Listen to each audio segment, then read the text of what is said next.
नमस्कार, good afternoon. आकाश steno में आप सबका स्वागत है। अगर आप एसएससी स्टेनो, सचिवालय, सिविल कोर्ट, विधानसभा इत्यादि राजस्थान हाई कोर्ट के स्टेनो के एग्ज़ाम की तैयारी कर रहे हैं तो उसी से रिलेटेड डिक्टेशन यहाँ पर प्रतिदिन दिया जाता है और एडिटोरियल का डिक्टेशन आपको प्रतिदिन दिया जाता है, जो कि हर स्टेनो के एग्ज़ाम में आपके लिए लाभदायक होता है। तो आज का डिक्टेशन जो होगा 80 शब्द प्रति मिनट की रहेगी। तो वीडियो को लाइक और शेयर करना ना भूलें। तो चलिए शुरू किया जाए आज का डिक्टेशन 10 सेकंड बाद।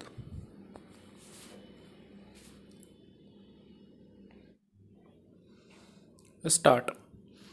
बीते कुछ समय से पत्रकार की भूमिका में नज़र आ रहे राहुल गांधी ने इस बार उद्योगपति और बजाज ऑटो के प्रबंध निदेशक राजीव बजाज से बातचीत की।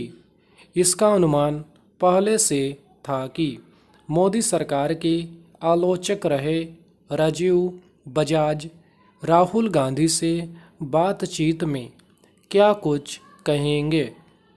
इस पर हैरानी नहीं कि उन्होंने काफ़ी कुछ वहीं कहा जो राहुल गांधी के मन मुताबिक था।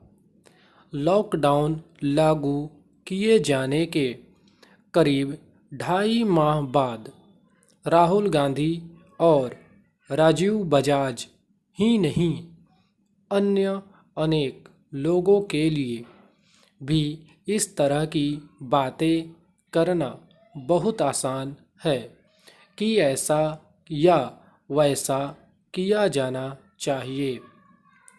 यदि आलोचना के लिए आलोचना का सहारा ले रहे लोग भविष्य के बारे में अनुमान लगा सकने में इतने ही माहिर हैं, तो कम से कम अब बता दें कि आगे क्या कदम उठाए जाने चाहिए। पता नहीं यह बुनियादी बात समझने से क्यों इनकार किया जा रहा है कि कोरोना वायरस के संक्रमण ने विश्व के समक्ष जो कठिन हालात पैदा किए, उनसे निपटने का अनुभव किसी के पास नहीं था।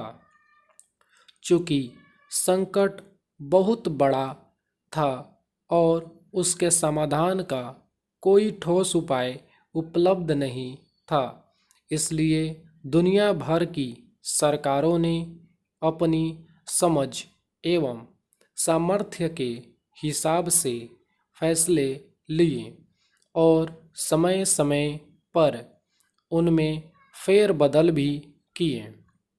यही भारत सरकार ने किया। यह विचित्र है कि जो अब केंद्र सरकार के फैसलों पर मीन मेख निकाल रहे हैं, उनमें वे भी हैं जिन्होंने लॉकडाउन की अवधि बढ़ाने में तत्परता दिखाई। इनमें कांग्रेस शासित राज्य सरकारें भी शामिल है। आखिर राहुल गांधी ने उन्हें तब क्यों नहीं रोका? उन्होंने तभी अपनी राज्य सरकारों से ऐसा कुछ क्यों नहीं कहा कि लॉकडाउन बढ़ाने से कुछ हासिल होने वाला नहीं है।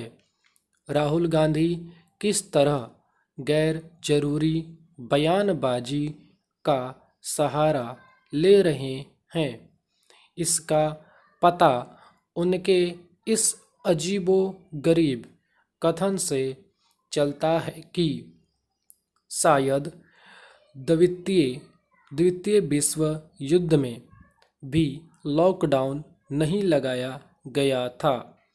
क्या महामारी और युद्धकालीन हालात की तुलना करने का कोई तुक बनता है? दरअसल समस्या यही है कि सरकार की आलोचना निंदा करते समय न तो कोई तुक की बात की जा रही और न ही सार्थक सुझाव दिया जा रहा है। राजीव बजाज की माने तो भारत को स्वीडन के रास्ते पर चलना चाहिए था।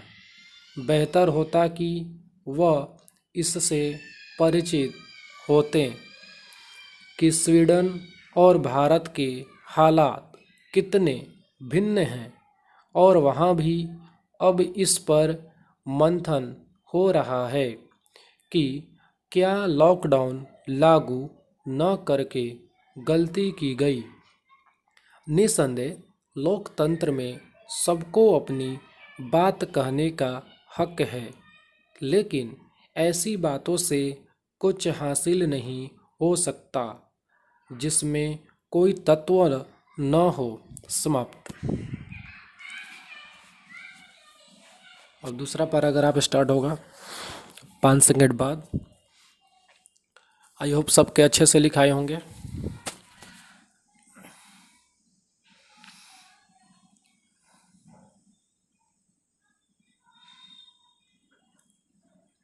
वीडियो बनाने में सर मेहनत लगती है, तो इसको लाइक और शेयर ज़रूर करें दोस्तों। चलिए स्टार्ट। कभी पत्थरों से आग जलाने वाले मानव ने अब चांद पर कदम रखना सीख लिया है। मानव के विकास का यह उत्थान एक दिन में तो हुआ नहीं, बल्कि इसमें हजारों वर्ष का समय लगा। इस बीच इन सफलताओं के मध्य कितनी असफलताएं भी आई होंगी, परंतु हम मानव ने कभी हार नहीं मानी। परिस्थितियां कैसी भी हो, उससे लड़ने का जज्बा हमेशा रखा। ऐसा हम तभी कर पाए जब हमारे पास उत्साह का बल था। उत्साह जब बल प्रबल होता है तब सबसे बड़ा बल होता है। रामायण में महर्षि वाल्मीकि लिखते हैं, उत्साह से बढ़कर कोई बल नहीं है। उत्साही पुरुष के लिए संसार में कुछ भी दुर्लभ नहीं है। यहाँ कहने का तात्पर्य है कि बलवान व्यक्तियों का सबसे कीमती आभूषण उनका उत्साह ही है। कर्म को प्रधानता दिया जाना भारतीय चिंतन परंपरा की धुरी रही है। इस कर्म को ही आनंद के साथ करने का नाम उत्साह है। उत्साह भय, शंका, निराशा से सर्वथा मुक्त होता है।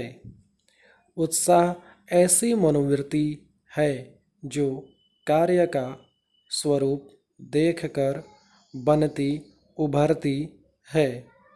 कार्य अगर बड़ा और महत्वपूर्ण है तो उसमें लगने वाली उत्साह भी बड़ा होता है।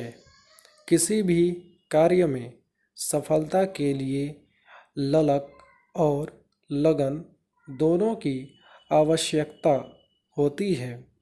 देखा गया है कि सफल होने की ललक हर व्यक्ति में होती है, परंतु लगन की कमी के कारण वह सफल नहीं हो पाता।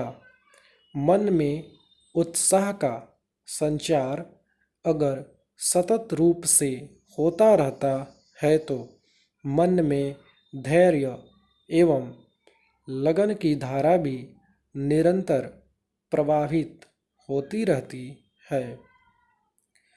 कहा जाता है कि मृत्यु कुछ और नहीं, आशा का खत्म होना है। दुनिया में आशा, हर्ष और उल्लास का वातावरण होना मनुष्य के भौतिक एवं नैतिक विकास के लिए अत्यंत आवश्यक है। मनुष्य में उत्साह का गुण नैसर्गिक भी हो सकता है और अभ्यास के द्वारा पाया भी जा सकता है। महान लोगों की जीवनी से, उनके महान कार्यों से हम अपने जीवन में उत्साह ला सकते हैं। समाप्त। चलिए, दोनों पैराग्राफ समाप्त हो गए। आज के लिए बस इतना ही। मिलते हैं कल फिर एक नए डिक्टेशन के साथ। तब तक के लिए बने रहें और डेली प्रैक्टिस करते रहें। तब तक के लिए जय हिंद, जय भारत।